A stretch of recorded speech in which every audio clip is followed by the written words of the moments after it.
बहुत दिनों से चल रही थी, कोशिश इसके लिए चल रही थी, अपनी अपनी तरीके से ये आजादी की लड़ाई कहकर इसे लड़ा भी जा रहा था। लेकिन किस किस तरह का संयोग इसमें आप जोड़ता देख रहे हैं जिससे कि ये लम्हा अब बलूचिस्तान के लिए बहुत नजदीक दिखाई दे रहा होगा आपको भी? देखिए सहयोग क्या है इसमें, हमने 22 तारीख के पहलगाम मैसेकर को सीरियसली लिया और यहाँ पर हमने कोई डाइथरिंग नहीं दिखाई कि हाँ ठीक है कोई बात नहीं है ऐसा है, वो चीज़ नहीं की। उसको बेस बना करके हमने पाकिस्तान को कटघरे में खड़ा किया और आज हमने वो यहाँ पर उसको इस तरीके से सज़ा दे करके आज पाकिस्तान को बाध्य कर दिया है कि आप अटैक करो और हम कल जब आपके ऊपर फुल फ्लेज वॉर छेड़ेंगे तो आप आ जाओगे उसमें वॉर के वर्टेक्स के अंदर।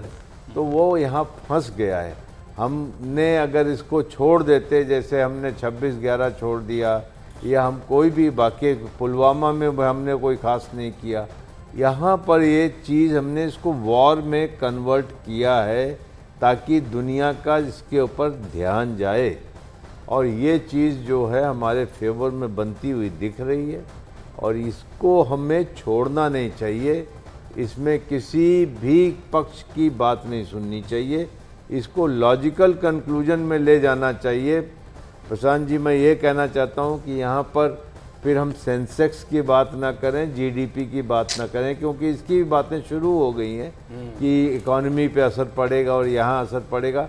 एक बार हमने मुहिम उठाई है तो let us take it to a logical conclusion. Rathore साहब, एक और चीज है, से नो टू वॉर भी चल रहा है, वो भी जी देखा हाँ, होगा। से नो टू वॉर, ये सारे अपने झंडे उठा के चल देंगे क्योंकि वॉर शुरू करने के लिए आपको बहुत ज्यादा होमवर्क करना पड़ता है। जो से नो टू वॉर कह रहे हैं उनको पाकिस्तान से सहानुभूति होगी संभवतः, मेरी नजर में, नहीं, क्योंकि सेना कोई पर्सनल लड़ाई तो लड़ नहीं रही, वो हमारे आपके लिए उनको भी तो दुकान चलानी है भाई, तो वो भी तो कुछ बोलेंगे। दुनिया में हिंदुस्तान के अंदर हर तरीके के लोग हैं, उनके उनके कंफर्ट जोन है, नॉट नेसेसरली कि वो पैट्रियाटिक नहीं है, लेकिन हर आदमी अपने कंफर्ट जोन में रहना चाहता है। वॉर के पीछे आप क्या और सुन पा रहे हैं?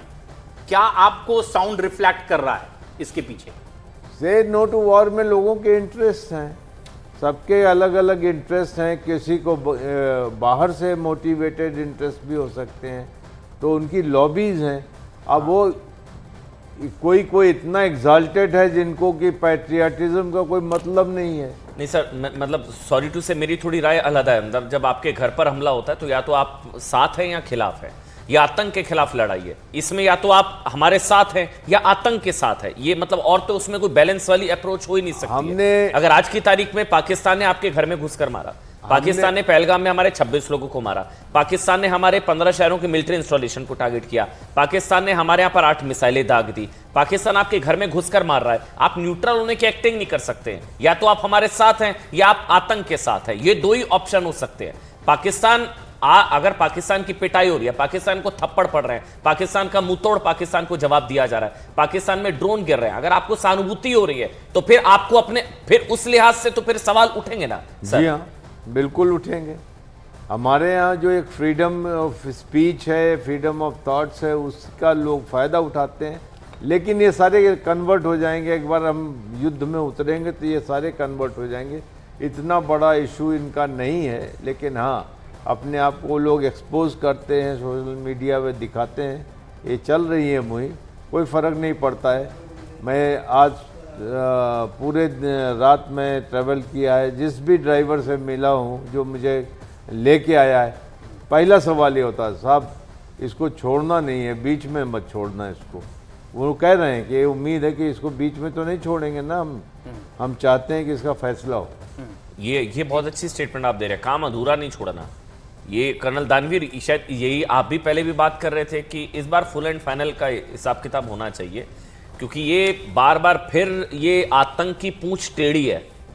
ये जो पाकिस्तान की आतंक की पूंछ है वो टेढ़ी है, ये पैर रखने से सीधी होगी नहीं, इसको कुचलना ही पड़ेगा। ये इसको पहले भी कुचला, 65 में, 71 में, करगिल में वो हमने किया। ये लग रहा है कि वो ही होगा, वरना फिर पहलगाम, फिर कोई पुलवामा, फिर कुछ और, फिर पठानकोट, फिर 26/11। जो बदले भी लिए जा रहे हैं उससे पहलगाम के नहीं लिए जा रहे हैं। हेडली का बदला, जो गला काटा गया था उसका बदला, ये सारे बदले, 26/11 का बदला, जहां कसाब की ट्रेनिंग हुई उस कैंप को उड़ाया गया, हेडली की जहां ट्रेनिंग हुई उस कैंप को उड़ाया गया, वो सारे बदले लिए जा रहे। IC-814 वो मौलाना मसूद अजहर का भाई रऊफ अजहर, वो IC-814 हाईजैकिंग का सरगना, वो मास्टरमाइंड, उसको मार दिया, वो मर गया। वो बंकर के अंदर छिपा था, बंकर बस्टर जो आप कल बता रहे थे कर्नल दानवीर, जो बम होता है वो बंकर के अंदर छिपा था, वहां घुसकर मार दिया। तो जो राठौर साहब कह रहे हैं कि कुछ तो हो, हम लोग भी कह पाए कि साहब अब इस चीज से मुक्ति मिल रही है, मतलब आतंक मुक्त दुनिया का सपना जो है, ये तो दुनिया में शांति स्थापित करने के लिए हथियार उठाना पड़ा है भारत को, और ये तो दुनिया पर एहसान कर रहा है भारत। कर्नल दानवीर जी हाँ, बिल्कुल बिल्कुल एहसान दुनिया के ऊपर कर रहा है, तभी तो जेडी वेंस भी इसलिए कह रहे हैं, तभी तो जेडी वेंस कह रहे हैं कि तुम अच्छी तरह लड़ लो भाई, हम बाहर बैठे हैं, ये तुम्हारा मसला है और हम बीच में नहीं पड़ेंगे। तो वो हमें खुला मौका दे रहे हैं कि ठीक है आप लड़ लें, उनको पता ही जीतेगा कौन मजबूत है। और इम्पॉर्टेंट बात ये भी है, जैसा राठौर साहब बता रहे थे कि सारे कोर हेडक्वार्टर्स के ऊपर हमला हुआ है, तो मेरी उम्मीद है कि जो सवेरे प्रेस कॉन्फ्रेंस होगी उसके अंदर इस चीज़ की जानकारी दी जाए। उम्मीद है, चाहत है कि पाकिस्तानी हेडक्वार्टर्स को निस्ते-नाबूद किया गया है, उसकी डिसीजन मेकिंग को डिसेबल किया गया है। इसकी मेरी बहुत उम्मीद है, तमन्ना है कि इसी लाइंस पर ये प्रेस कॉन्फ्रेंस हो। और ऐसा हो नहीं सकता कि पाकिस्तान ने इतने सारे ड्रोन हमले कर दिए हों शाम के वक्त और भारत चुप बैठा हो, क्योंकि भारत पिछले 3 दिन से चुप नहीं बैठा है। जो कार्रवाई पाकिस्तान ने करी है उसका पूरा माकूल जवाब दिया गया है। तो आई एम वेरी कॉन्फिडेंट कि इस रात में, और जब हम बात कर रहे हैं अभी भी बहुत भारी तादाद में पाकिस्तान के ऊपर हमला हो रहा होगा, मिलिट्री इंस्टॉलेशंस भी टारगेट हो रहे होंगे, ऐसी मेरी उम्मीद है। और यही मैं तवक्को करूंगा कि शायद इसी तरीके की बातें इस प्रेस कॉन्फ्रेंस में सवेरे हों। कर्नल दानवीर, लेकिन ये जो आवाम की, कर्नल राठौर ने भी जो बात कही कि आवाम की क्या आवाज़ है, जिनके साथ वो सफ़र कर रहे थे उन्होंने बताया, तो उनको अगर सैंपल मान ले हम कि ये अंजाम तक पहुंचनी चाहिए। अब ये नहीं कि एक बार हमने फिर स्ट्राइक की, ये अंजाम क्या देखते हैं आप? अंजाम यही है कि वो पाकिस्तान की जो सलाहियत है इस तरीके के आतंक फैलाने की, ये पूरी तरह ख़त्म होनी चाहिए, पूरी तरह ख़त्म होनी चाहिए। और अभी बात कर रहे थे कि भारत का कुछ प्रेम है भावलपुर के साथ में, तो इन द लाइटर सेंस फौज की टर्मिनोलॉजी में भावलपुर एक वो की है जिससे पाकिस्तान 2 टुकड़ों में बंटता है। और भावलपुर बहुत ही स्ट्रेटेजिकली इम्पॉर्टेंट है। अगर जैसा राठौर साहब कह रहे हैं कि भारत का बहुत प्रेम भावलपुर के साथ है, तो मेरे को बहुत अच्छा लग रहा है ये बात सुनकर कि इसका मतलब है कि भारत बहुत ही डिसाइसिव विचार रख रहा है, क्योंकि बार बार भावलपुर को टारगेट कर रहा है। और जैसा मैंने बोला, की स्टोन समझते हैं, जैसे जो पुराने जो इमारतें होती हैं उसके अंदर एक की स्टोन होता है, अगर उस की स्टोन को निकाल दिया जाए तो पूरी इमारत ढह जाती है। तो भावलपुर बेसिकली पाकिस्तान का की स्टोन है, उसके ऊपर बार बार हमला हो रहा है। तो ये बड़ा इंटरेस्टिंग पहलू जो है खड़ा करता है। और उसके बाद फिर आप पूरा नक्शा क्या देखते हैं, मतलब सूरत क्या देखते हैं आप? अब पता नहीं सूरत बचेगी देखने लायक कि नहीं बचेगी, ये एक अंदाजा तो बन रहा होगा कि अगर हम यहां ये एक्शन ले सकते हैं, वहां लेंगे, उसकी पूरी तैयारी है, हम ले भी सकते हैं, तो वो सूरत क्या बनती दिखाई दे रही है? फिर अभी तो सिर्फ चाहत की बात हो रही है साहब, सूरत क्या बनेगी वो तो अभी प्रेस कॉन्फ्रेंस से पता लगेगा, लेकिन चाहत नहीं है कि सूरत पूरी बिगड़ जाए तो अच्छा है सर। प्रशांत, मैं ये बता रहा हूं मैं कि देखिए, अगर हमने इसको सीरियसली परसू कर लिया तो पाकिस्तान का विखंडन तय है, क्योंकि यहाँ पर अभी कई चीज़ें होंगी। अब मैं बता रहा हूँ, पाकिस्तान की आर्मी असीम मुनीर को सरेंडर भी करवा सकती है या उनको एलिमिनेट भी करवा सकती है कि ये लड़ाई बंद हो। उनके खिलाफ आवाज़ बहुत ज़्यादा बुलंद होती चली जा रही है। वहाँ कुछ भी हो सकता है। अभी पाकिस्तान का विखंडन का मेरे ख्याल से इससे अच्छा आपको मौका नहीं मिलेगा अगर आप लड़ते हैं। देखिए क्या हुआ था 2021 में, हमने सीज फायर एग्रीमेंट माना था, हमने पाकिस्तान ने और भारत ने, कि हम एलसी पे फायर नहीं करेंगे। उसके बाद ये अभी इन्होंने तोड़ा है।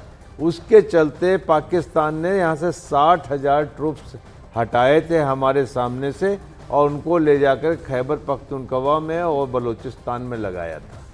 जिसकी वजह से वो बलोचों को और पख्तूनों को दबा रहे थे। अब वो 60,000 उठ के हमारे सामने आएंगे, जैसे आएंगे वहाँ वैक्यूम बनेगा, वैक्यूम बनेगा तो बलोच और पश्तून इनको चैन से बैठने देंगे? नहीं बैठने देंगे। तो यही एक टाइम है, इनको एक सिचुएशन ऐसी बना दो उनको समझ में नहीं आए आगे जाएं या पीछे जाए, भारत से लड़ें या बलोचों से लड़ें। तो वो एक सिचुएशन बनती हुई मुझे दिख रही है। थोड़ा सा अगर भारत प्रयत्न करेगा तो ये सिचुएशन बनेगी और यहीं से पाकिस्तान का पतन शुरू होगा। और ये एक जो अपडेट है, इसमें अब तक की ताज़ा अपडेट जो आ रही है, अमेरिका के विदेश मंत्री से भी बातचीत हुई है और तमाम विदेश मंत्रियों की इसकी जानकारी दी जा रही है। भारत जिस तरह का कदम आगे उठा रहा है इस मामले में, उसकी हर जानकारी दी जा रही है, बातचीत हो रही है और भारत ये बता रहा है कि भारत जो कर रहा है वो क्यों कर रहा है।